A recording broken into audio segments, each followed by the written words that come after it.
What are the top 3 things I would be looking at when buying a used 3.5 liter EcoBoost from Ford? We're going to break these up into generations, starting off with the Gen 1, the 2011 to 2016 model. The number one thing I would be looking at is if the turbo coolant fittings are leaking coolant. This is probably the number one issue that I see on 11 to 16 3.5s. At the same time, you also have exhaust manifold issues because they did not put enough bolts around the backside of the turbo. So constantly seeing broken exhaust manifold studs. That's something that you can easily look from up under the vehicle and see if we have a stud broken or not. On the Gen 1 3.5s, I also see leaking vacuum pumps almost every day. This is the number one spot to leak oil on the Gen 1 3.5, and if it is leaking, I mean, that's something you're going to probably want to knock off $500 or $600 for, because you're going to have that repaired. The third thing I would be looking at on a used 3.5 EcoBoost, especially the Gen 1 model, is has the thing had oil changes? These engines have very small passages that oil needs to travel through, to the turbos, to the cam phasers, to all of those little engine components that need the oil to survive.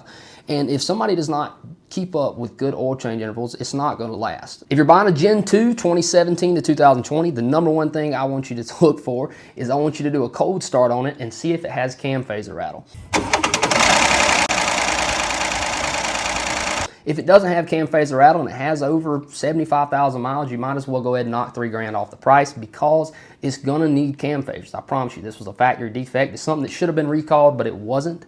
It's something that a lot of people are having to deal with right now. Just type in F-150 cold start rattle on Google. You'll probably see my face a time or two. Other than cam phasers, the Gen 2 didn't have a lot of issues, but I also see a lot of coolant leaks from heater hoses and the water pump. Depending on this, if this is an F-150 or an Expedition, will depend a lot on the heater hoses. So make sure you're checking real good to make sure the coolant level is correct and you don't see any coolant dripping from the front cover area or the heater hoses. The third thing you need to be looking at on the Gen 2 3.5 EcoBoost is just like the first one, the oil change. Oil change intervals, I cannot say this enough. You have to change your oil on this engine to make it last over 150, 200,000 miles. It's just impossible if you don't change your oil. On the Gen 3 3.5 EcoBoost, this is going to be the 21 up models. I would avoid high mileage power boost. That's my personal opinion. I'm not a super big hybrid guy, but for those of you out there that are, I can tell you the ones that I've worked on have been very difficult to fix in a lot of cases, so I myself would stay away from them. They're really still fairly new, so I haven't seen a lot of issues yet.